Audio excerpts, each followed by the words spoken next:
up on Access Tech Live. Making Lego accessible for everyone. How relevant is Braille in 2023? And Grant Hardy is with us. This is Access Tech Live with Stephen Scott and Marc Aflalo. The latest in tech and accessibility every week. Follow us and get involved now at Access Tech Live. Hey everyone, welcome to another Access Tech Live. I am Stephen Scott. Marc Aflalo is by my side as always over there in Montreal. Is it nice and cold like it is here in Glasgow, Scotland, Marc? -8 Celsius, but that doesn't stop everybody from hoarding the malls, getting their last minute shopping in before the kids will go on break for a couple of weeks. So it is cold, but it is the holiday season, Mr. Scott. Sure is. Same, of course, around the world. Not so quite so cold here. I feel like I have won in this particular game of the season. There we go, our first festive game we've just played. How cold is it where you are? And it seems as if I won because it's only -2 here. It's amazing. It's just T-shirt weather. That's all it is. T-shirt weather. We don't even need shorts, anything. It's absolutely fine. Are you all set for the holidays? We're getting close. I'm pretty good. I think, we started with Hanukkah and then we go into Christmas. So it's good. And my son's birthday is the beginning of December. So it's nonstop for us come like the end of November until the holidays. Now we're just trying to figure out what we're going to occupy our time with during that break because we're not really outdoorsy types. Okay, well, yeah, I've got the answer to that. I can help you with this. I mean, okay, I don't have kids, but I can help. Yeah, I've got the answer. So the answer is iPad. Just give the child an iPad, fill it with games and lots of credit on those games, and you won't see them for weeks. It'll be perfect.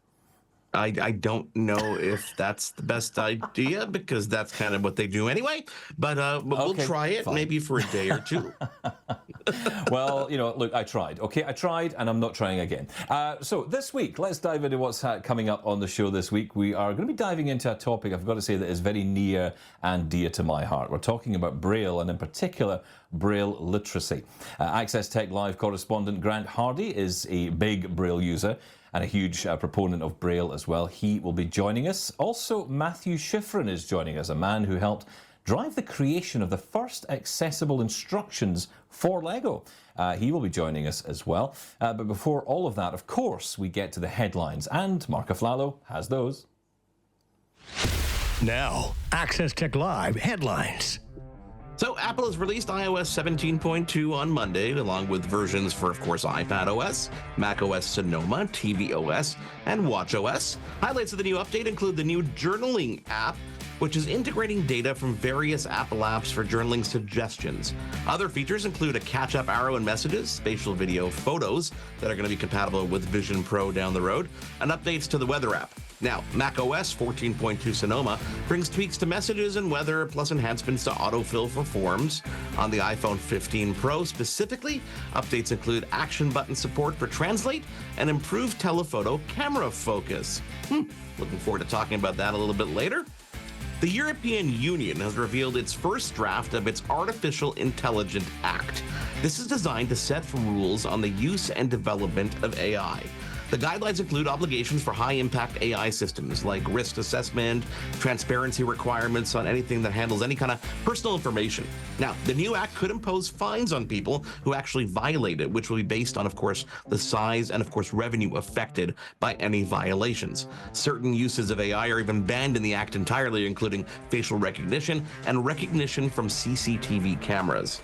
Law enforcement exceptions do exist, but we have yet to determine the entire scope of the act, which is expected to be put into law in 2025 once it's been hopefully thoroughly vetted.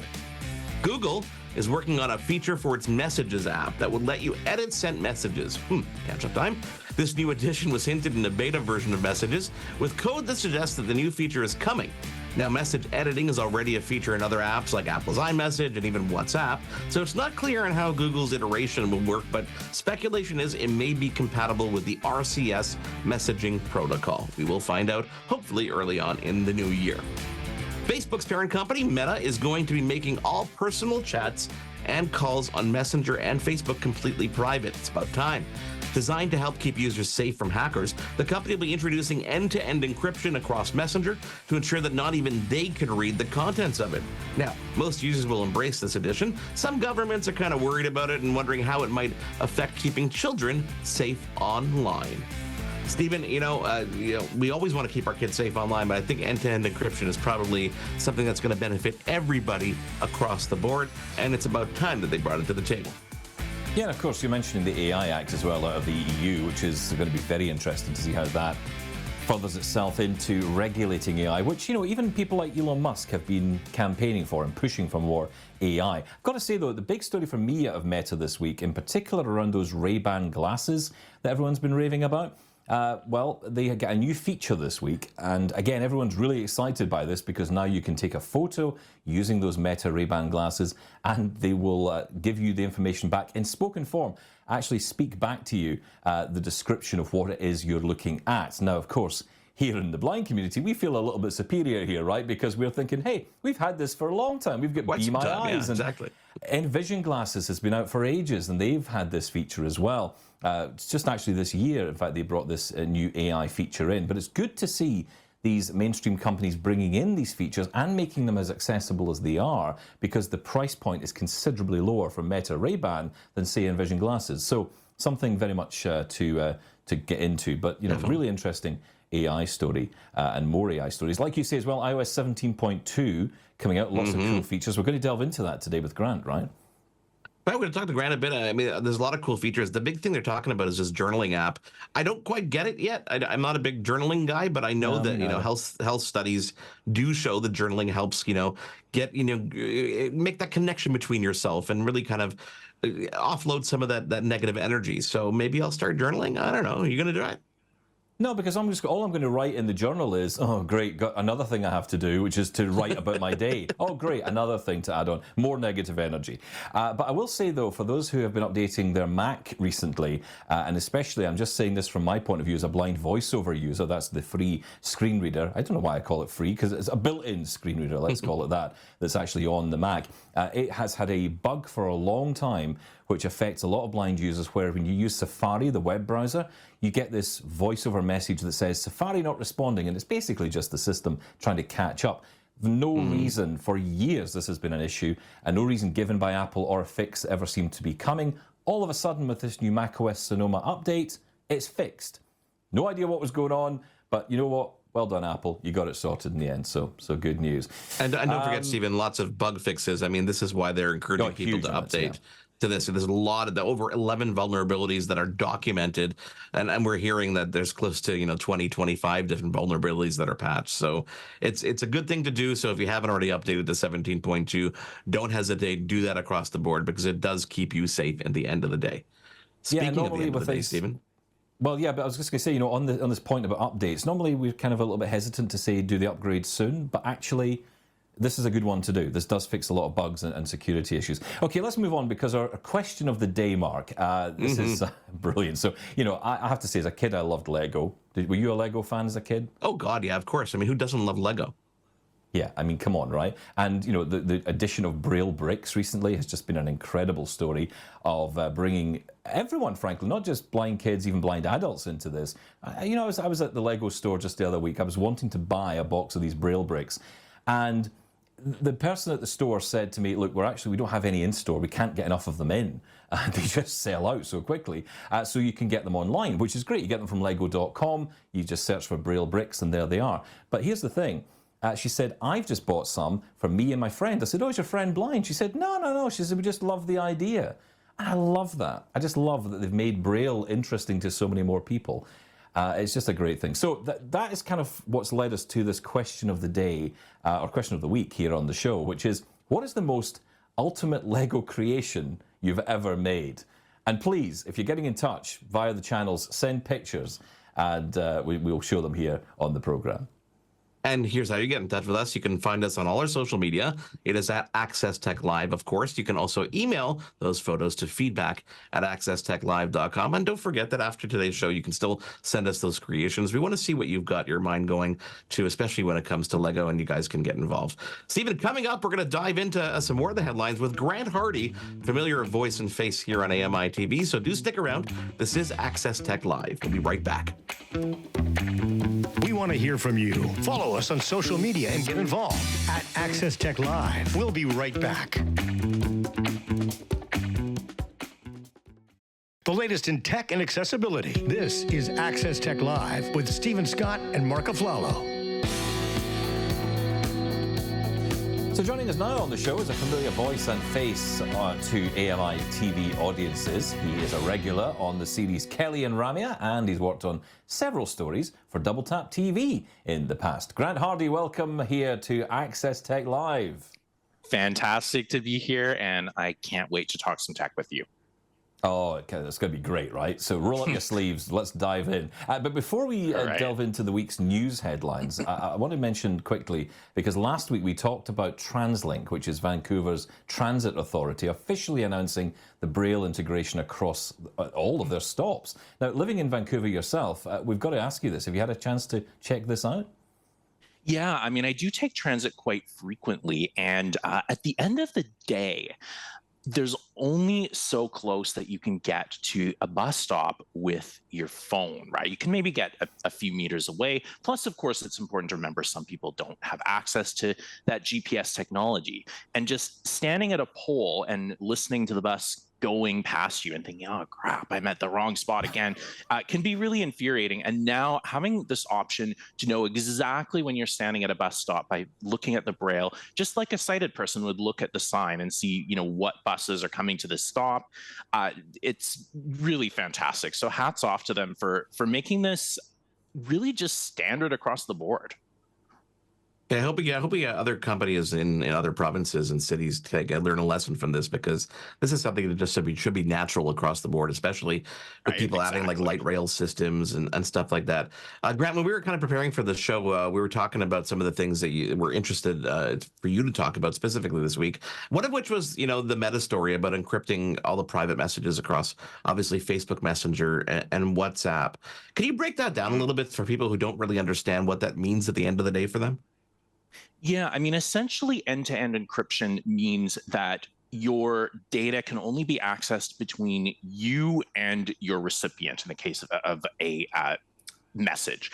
But if there's some sort of a data breach in the cloud, or someone tried to, social engineer Meta or Apple or whoever it is to get access to your account, or even, yes, in the case of law enforcement trying to get access to that data, they will not physically not be able to do so without knowing your passcode, your password, all your security information needed to log into the account, because it's not a question of just securing your account, but your data is actually encrypted based upon your login info. So it's physically impossible for someone to access it.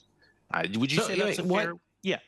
Yeah, no, that's a fair description. I think it narrows it down for people who don't really understand what that means. I'm curious, your thoughts on the importance of this, because there's a careful balance here that we need to have between obviously protecting our personal information and what we think is private. Sometimes, who cares about a chat between myself and my son?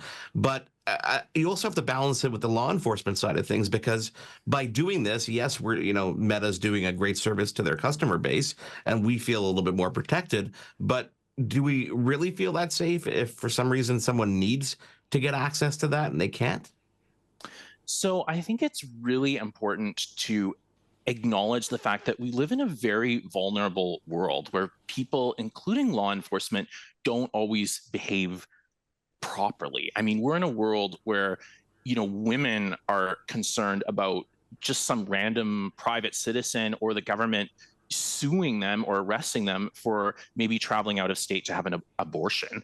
There are lots of other issues like that where the laws that we have and the governments that are in power don't necessarily always act in a way that we would consider socially just or appropriate. And there are a lot of these examples where I kind of talk to people And they're like, if I have nothing to hide, why would I have to worry? But something like this, people kind of go like, okay, I get it. Like, I kind of get why non-criminals, the good guys, quote unquote, would want that end-to-end encryption.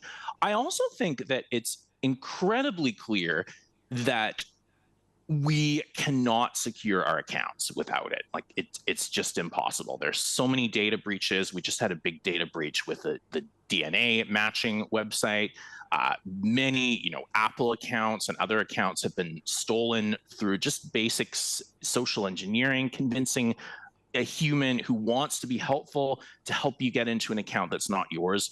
So I think that if we don't want privacy to be an antiquated concept, we really do need this end-to-end encryption. Also, just wanted to mention the fact that law enforcement, like, they do have a lot of might on their side. Like, you might not be handing them your data on a silver platter, but they're pretty powerful. If they wanted to install something to spy on your router at home, maybe a camera to capture your passcode, whatever they want to do, you may not be handing them your data on a silver platter, but I just don't agree with the concept of like they're going to go black. Like, I feel that they're going to figure out a way to get the data that they need to get.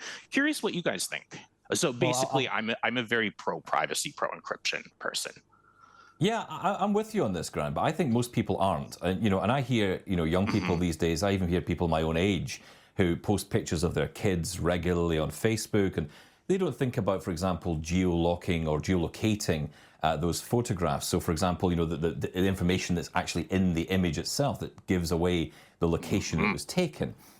People don't realize that. How many friends do you know go off on holiday and take snaps while they're on holiday, basically telling everybody on Facebook or on Instagram or whatever else, we're not here. Our house is sitting empty, and you can, feel free to burgle if you want. That's the problem with all of this, right? I don't know. I get what you're saying, but I think, does that really translate to the average person? Do they know about all the settings that need to be fixed and adjusted to make sure that their data is safe? Yeah, I hear what you're saying, and I think that's a good example of what I mean, is that the world is just kind of a privacy nightmare at the moment. And I think that some younger people either don't care or like literally think that privacy is just an antiquated concept, especially because of all the data breaches that are happening. But I don't agree. Like, I think things should be built in a way where you don't even have to worry about the settings. It's just like the data security on your phone. It just sort of works. You don't even have to know how it's secured, but behind the scenes, there's some very powerful forces at play. But I agree in the sense that I honestly feel like we might lose this fight because none enough people really care or understand the consequences of winning or losing this fight. I don't know. Yeah, I think there's a whole show and a whole, conversation to be had about just the basic things you can do to secure devices, not only for yourself, but for family members around there. I want to touch briefly on the iOS 17.2 update because a lot of people ask me, oh, should I do this? Is it important? And when they come to me, I always say, listen, this is not going to mess up software. This is one of these things that really is there to, bring new features to the table, but also secure your device and secure vulnerabilities. Do you jump on updates when they first come out? Absolutely. If I haven't installed them in advance during the beta cycle, or at least the release candidate, I absolutely jump on it right away. I am someone who, whenever I look back on the journals that I've made throughout the years, it's just such a wonderful way to reflect on my life. So I've immediately started using the journal app. I'm kind of someone who tends to jump on all of the features. And as you said, there's some really great features, especially now some better protections for knowing if your iMessages are intercepted and a lot of other security things like that. So yes, absolutely, I jump on updates pretty much immediately if there are no show-stopping bugs that I've heard about. Okay, Grant, stick around. We're going to take a quick break and come back with Matthew Shifrin and then bring you back and talk a little bit about Braille. Obviously, the conversation about Braille starts with, of course, this gentleman who's going to be joining us after the quick break. He found a way to make Lego accessible for himself and for others. And then guess what? Lego actually took notice and took it to a whole new level. So let's take a quick break and come back with Matthew Shifrin. And of course, Grant, stick around. We're going to come back to you a bit later. We We want to hear from you. Follow us on social media and get involved at Access Tech Live. We'll be right back. The latest in tech and accessibility. This is Access Tech Live with Stephen Scott and Marc Aflalo. Hi, I'm Stephen Scott. Marc Aflalo is with me as always. Our next guest is a Lego enthusiast who found that putting together the famous coloured bricks wasn't quite easy when you are blind or indeed low vision. So he set out to change that. Matthew Shifrin is the creator of Bricks for the Blind and joins us now. Welcome to the show, Matthew. Oh, thank you so much. Great to be here, Stephen. So how long have you been building Lego before you founded Bricks for the Blind? And tell us more about what that's all about. Oh, so my Lego journey started in the middle of a stranger's driveway when I was 6 or 7. And my friend Aflalo was driving me back from a piano lesson. We stop somewhere. She says, "Get out of the car." I do, but I say, "This isn't our house. Where are we?" And she said, "Walk forward. I have a surprise for you." So I make my way forward and hit a big plastic crate. And I say, "What's this?" She says, "Doesn't matter. We have to get it in the car." The two of us are able to haul this plastic crate into the trunk of our car. And she says, "Open this." So I open this crate, and it's filled to the brim with Lego bricks. And that was really when my journey with Lego started. And it continued on through my days in elementary school. And in elementary school, it was very interesting because all my friends were big Lego fans.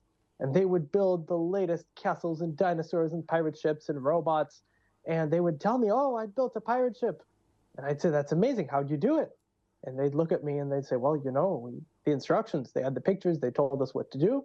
And so we just followed them." And I really didn't have that opportunity. So I'd commandeer my parents. And I'd say, "Mom, Dad, do you have any free time?" And they'd say, "Well, not really, but what do you need?" And I'd say, "Could we please build the set?" And we'd start building. And it took us hours. It took us 3-4 hours to make a $20, $30 set because they had to tell me what piece we needed. I'd go scrounging around for it in the box. And then they'd tell me where to put it. And I'd put it somewhere. And then we'd go piece by piece. And it was excruciating. And the parents were suffering because it took so much time. And as a result, a lot of the sets just ended up in the general Lego bin, swallowed up, never to be built again. And that all changed on my 13th birthday. Lila, the same friend who I'd mentioned before, came over, and she brought this box and this binder. And this box is big. It's not a shoebox. It's something serious. And I shake the box, and it makes that tinkly plastic sound. So I have an idea of what's there. But then I realized that this box has a label in Braille. And the Braille label says, "Lego Battle of Alamut." And that's a large Middle Eastern castle that I had secretly been eyeing on Amazon. And because I couldn't build sets, I would read reviews and I would drool over the possibility. These sighted people would write about the glories, and they'd say, "Oh, well, this one has a camel, that one has a dragon." And I'd always think, wow, they're having the time of their lives here. But then Zita said, "Open this binder."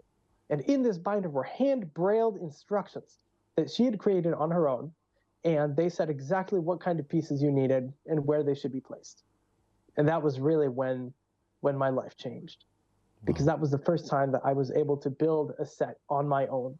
And she'd done an amazing job with the sorting of the pieces. She had taken each step of the instructions, and she had put the parts for that step into a separate Ziploc bag, and she labeled that in Braille. And so when I needed the pieces for the next step, I'd just take the next Ziploc. You're done with step 1, take Ziploc 2. And it was a very fast and very efficient process. And it was really just amazing. A lot of people, when they get into a hobby, Lego or puzzle building or chess, whatever it may be, they talk about entering the flow state. And in this flow state, all you're thinking about is this current moment and this current experience. Whatever puzzle piece you're looking for, whatever Lego brick you're placing, whatever move you're considering in your chess game, that is all that you can think about. And that flow state was crucial to me as a blind person, because oftentimes blind people are very easily stressed by the world around them. They walk around, they need to get from point A to point B. Is this the right door? Is that the right train?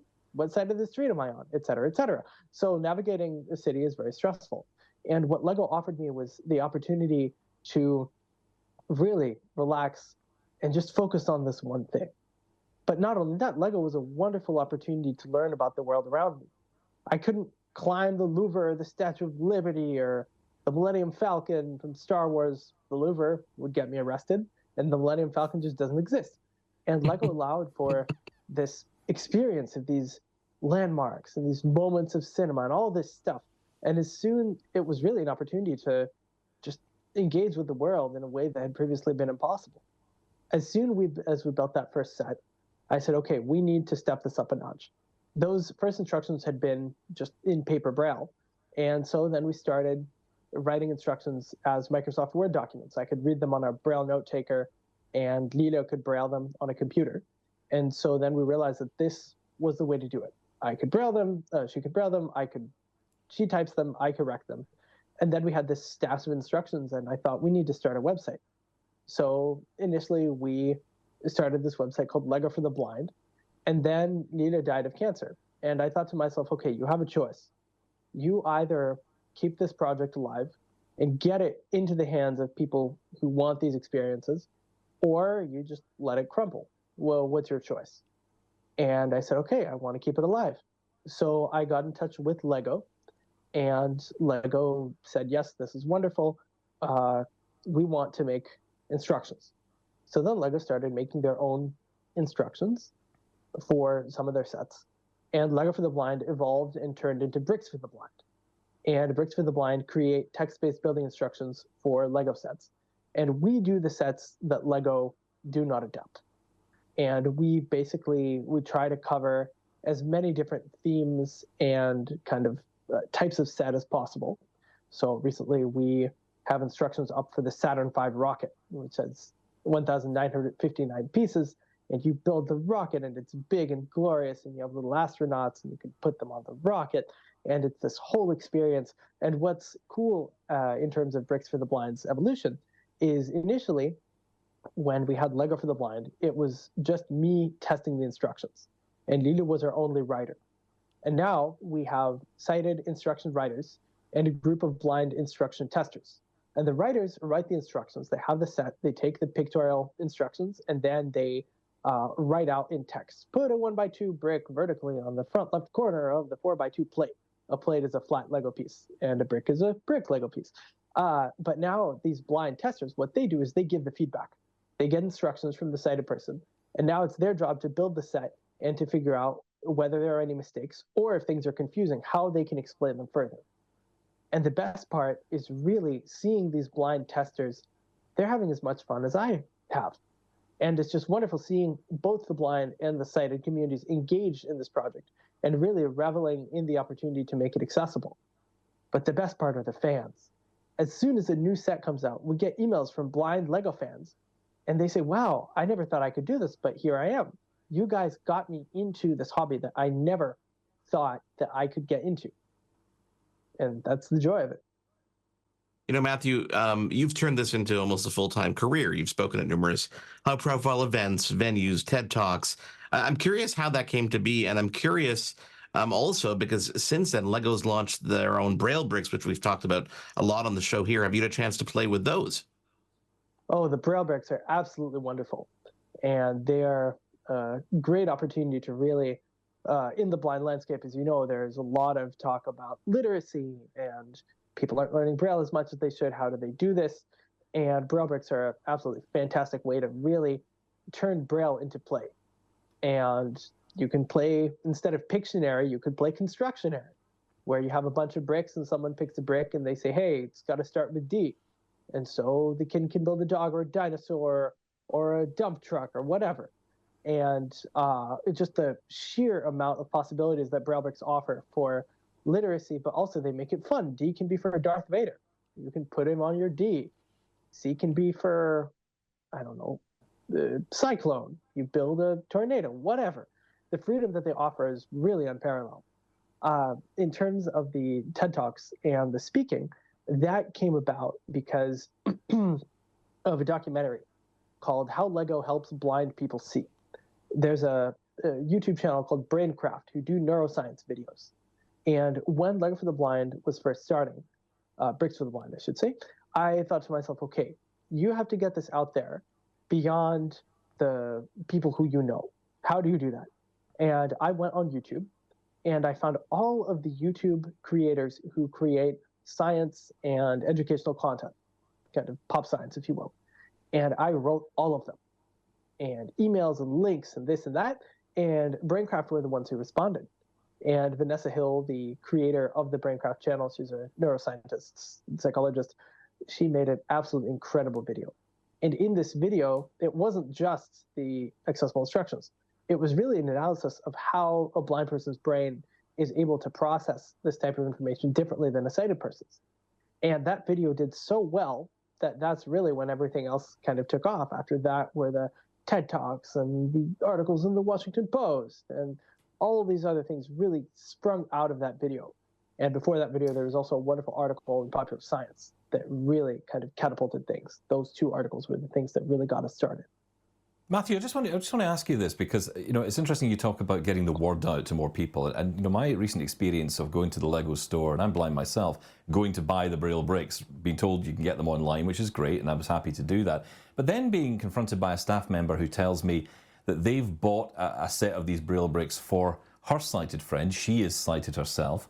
It kind of shows how this whole idea has kind of transcended the whole need to make Lego more accessible, especially to children, which was the original purpose of Lego Braille bricks, and now, of course, to adults through play as well. It's kind of even eating into everybody else's interest of Braille, which is surely brilliant. Absolutely. It's just Matthew, amazing it's been great to having see. you. Yeah, I mean, it's been great having you on. You've got an incredible story that you've been sharing with us today. I honestly, I am furiously taking notes in my mind of all these websites I have to go and visit immediately afterwards, because when I get my Braille bricks through, I need to go and check out all these audio instructions and everything else. I think there's a lot of people who are going to be learning a lot from this today. You know, Mark, I don't know about you, but, you know, I didn't really know much about this side of things at all. I knew that Lego Braille Bricks was a thing. I'm learning so much today, which is why I love doing this program. Matthew Shifrin, thank you so much for coming on to Access Tech Live and joining us here. I'm always plugging my other show, Matthew, just ignore me. But yes, you can find Matthew and everything he does at bricksfortheblind.com. That's bricksfortheblind.com, where I will be heading straight after. Or .org, he said? Okay, perfect. We'll put that up, Matt. It's not .com. It's not .com, it's .org. There we go. I'll absolutely clarify that. bricksfortheblind.org. Matthew, thank you. When we come back, guys, the CNAB helps get the word out about Lego Braille and bricks. Grant Hardy's back to discuss, obviously, that and a lot more. Plus, of course, your answers to the question of the day and hopefully some photos. So do stick around. This is Access Tech Live. We'll be back with Grant in just a moment. We want to hear from you. Follow us on social media and get involved at Access Tech Live. We'll be right back. The latest in tech and accessibility. This is Access Tech Live with Stephen Scott and Marc Aflalo.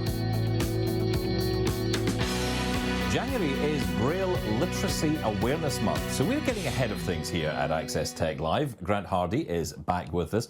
Grant, Mark, before we dive back into things, I just want to drop this clip in here because I spoke recently to CNIB's Andrea Voss to talk about basically how CNIB has been partnering with Lego to distribute Braille bricks. CNIB and Lego, we partnered in 2020 to help distribute the Lego Braille Brick kits, the first philanthropic effort, the distribution of these kits to vision itinerant teachers across the country. Now, we've been successful doing so, and we've had a lot of people who maybe were not the desired user or intended user group for the Braille kits, because this is really for practitioners and for teachers who are responsible for teaching Braille to children. And because of the response, overwhelming response from people who were not teachers, maybe these were family members or people who had a neighbor or a friend who also wanted to access Lego Braille Bricks. The Lego Group now has a retail version that is available, and it's available on their lego.com website for anyone who is interested in Braille and learning Braille in a fun way, inclusive way, those are accessible to all now. That is the CNIB's Andrea Voss. Now, Grant, have you had any hands-on experience with these Lego Braille bricks that I have to say I can't wait to get my hands on? Yeah, I have touched. I have had the opportunity to touch them at least. Really fantastic that they're now able to be purchased beyond schools and blindness organizations. I think that disabilities can be such a scary thing for people, especially a low incidence group like blindness, unfortunately. But something like Braille, people just think is so cool that it's a nice little entry into the world of like acceptance and inclusion. So fantastic. Guys, I got to ask you both a question here, and correct me if I'm wrong, but when it comes to actually learning Braille, is this something that's actually being done actively when it comes to kids? I know, Stephen, you're taking Braille classes now. You're doing stuff later in your life because it wasn't available to you when you were younger. Are we seeing a resurgence of Braille? Well, Braille I would say we are. Yeah. Well, okay, Grant, you're the guest here. You go first, then I'll throw in I'm my so thoughts sorry. at the end. No, I think absolutely Braille is taught in schools, especially for people who were born with vision loss. A little bit trickier if you lose your vision in later life, but I think Braille is pretty much an essential skill, unless your parent is really firm. I don't want this kid learning Braille or something, but otherwise, I don't think it's gone away or anything like that. Stephen, go ahead. Yeah, well, it's funny you say that because I think the parenting part is actually a really important part of the discussion we don't often have, because the parents are making the decisions for us as children, right? Which is right and proper. But, I do think there is more of a need, and maybe it's different in Canada, but certainly here in the UK for a long time, it has never been the case that children who are low vision, so who have some usable vision, were encouraged to learn Braille. What actually happened was they were encouraged to learn technology, which is good. And of course, we should encourage all children to know all about the latest technology. That's really important. But Braille is an essential skill, as you would agree, I'm sure, Grant, that it's such an essential skill. Not just, literacy, of course, is the key, but that leads to greater skills in education, greater ability to do more in education, and of course, give you the chance to do more and get a better job, get employed. Well, absolutely. Braille is so heavily correlated with employment if you're blind. Plus, you have all these jobs that are now requiring STEM, science, technology, math, which I would argue would be incredibly difficult, not impossible to do with just speech, but Braille really adds an element of literacy, as you said, convenience, efficiency to your life. There are lots of tech options for Braille too. Like, it doesn't have to be low tech or anything, but absolutely, like if someone has the prospect of being blind or very low vision, I would say it's an essential skill to learn. Grant, I was, full disclosure here, about a year ago, you did a segment for Double Tap TV, and I was super jealous because I was on the line with you, and, you're facing the camera, you're doing what you're supposed to be doing, but you have the added bonus of being able to use your brailler to read your script. So, unlike me, who has to put a prompter up and figure out how I can make it look like I'm looking at a camera the entire time and focus on that and make sure that things are scrolling, you got all that stuff in front of you. It got me really jealous. I'm curious, how long have you been reading Braille? Did you learn it at a young age? I learned it as a very young kid, basically from, kindergarten on. I was learning Braille as other people were learning print. And it's to say that it's an advantage in my life would be an understatement. I don't know where I would be without knowing Braille, especially like even in my job, moving into very fast-paced, live shows. Braille has been very helpful for me. Not everybody knows Braille though, and they still do not only fine, but they do an exceptional job. So I certainly do not want to undersell what you can do without Braille. That's not what I'm saying at all. But it's definitely a huge advantage. I just the tech side, telling kids, I used to tell kids, like, I'm a guy that can read once they turn off the lights. I can read in the dark. And that used to make kids very, very jealous. It's a neat thing to have in my back pocket. Jumping back to the Braille bricks, I could see this as such a cool way for, imagine just, bridging a family, just, if you have people who are using Braille and people are not using Braille, being able to do something together that they would not necessarily have been able to do before is really, really cool. Being able to, have that tactile, that feel to the bricks themselves. It blows my mind, guys. I know, right? Absolutely. It's just all about that inclusion, making disability less scary, like more normalized, having Braille in as many spots as possible so that the blind person can benefit from it, but also the public can witness it, and it just seems more quote unquote normal. That's always the goal. Yeah, and I think that's the key, isn't it? For children especially, and that, as I mentioned earlier with Matthews, is kind of how the whole Lego Braille bricks got started. It was about educating children who are blind to learn Braille, which of course is brilliant. But for adults as well, we're not all doomed if we don't know Braille at a young age, right? And actually, this is the thing. What I love in the last year is there seems to have been a change in the conversation about how we use Braille. So there's no expectation, I don't think, for anyone, including me at the age of 42 now, to be sitting here, being able to sit down on a Sunday evening and read War and Peace. As great as that would be, it's unlikely to happen because the amount of time it would take me to read that book, aside the length of the book itself, wouldn't really be worth my time. But there are things we can do, right? We can use it for labeling. We can use it for quick notes, like you were saying, just having access to information in front of you at your fingertips. That's where Braille can be useful to someone at an older age. I know, exactly. And being able even to just start from a place of like, okay, you might not even know what the Braille means, but having a way to distinguish, to mark, to label something in a way that just feels kind of different from one label to the next, that's a great start. Or something like a tactile watch. Like, people think that tactile watches are for people who know Braille, but they're really not. They can benefit everybody, and it gives you a way, if you're wishing a bad date or a meeting away or whatever, you can check the time in a totally discreet way by looking at your tactile watch. So just all kinds of great things to get started, even if you don't want to or are not able to integrate Braille more into your life, or you don't think it's beneficial. Lots of you say that the amount of times we've all sat in meetings, in-person meetings, and we've all wanted to know the time, but don't want to ask or don't want to look down.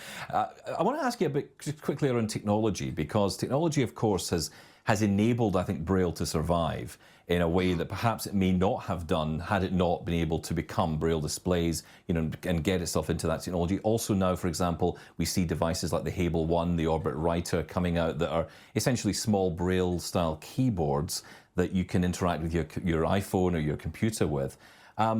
Is technology saving Braille?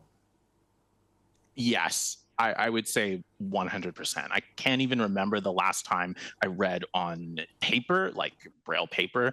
It's all about the technology. It's the Braille displays, the Braille note takers. I mean, the thing about them is there's still so much out of the reach for a lot of people because they're so expensive. They get outdated very quickly in terms of software and development and things like that. But absolutely, I think that it's bringing Braille into the 21st century, and aside from the cost and the pain in getting something, it really adds a lot of accessibility to interacting with technology and Braille. Well, gents, we're going to be talking to a bunch of companies at CES in just under a month's time. And that tends to be when we find out about what the future holds when it comes to technology, including some of these Braille devices that you guys both use. Grant Hardy, thank you so much for taking the time to join us. We cannot wait to have you back on in the new year. Enjoy the holidays, and we will definitely speak to you soon. Fantastic. Thank you. Coming up on Access Tech Live, your answers to our question of the day. What is the most ultimate Lego creation you have ever made? And we've got some photos. Do stick around. It is Access Tech Live. We want to hear from you. Follow us on social media and get involved at Access Tech Live. We'll be right back.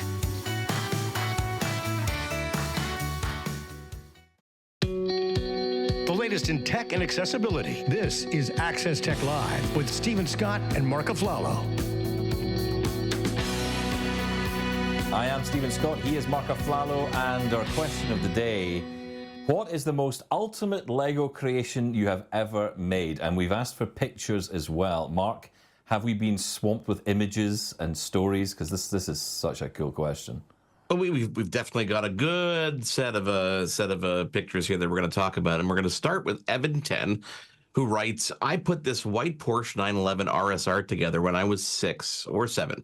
It's made up of almost 1,600 pieces. I was so proud of myself." And we're going to put the picture up on the screen now, and you see him obviously holding the actual, not holding, but sitting in front of the Lego set. I love the cars. I love the automotive stuff that Porsche does because the attention to detail is insane, Stephen. I remember putting together this Aston Martin 007 car, and it had things like the license plate would flip when you wanted to. It had cannons out of the front headlights, an ejection seat. Like the attention to detail that Lego puts into it blows my mind.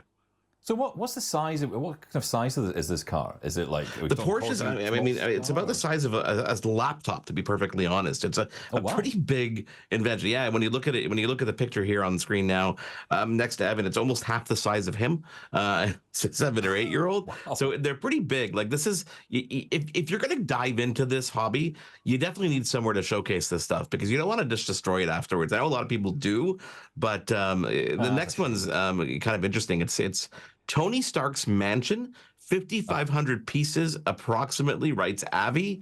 And he sends a picture into this mansion. Now, Tony Stark and Iron Man has this like 2-floor mansion. This is like 3 stories high.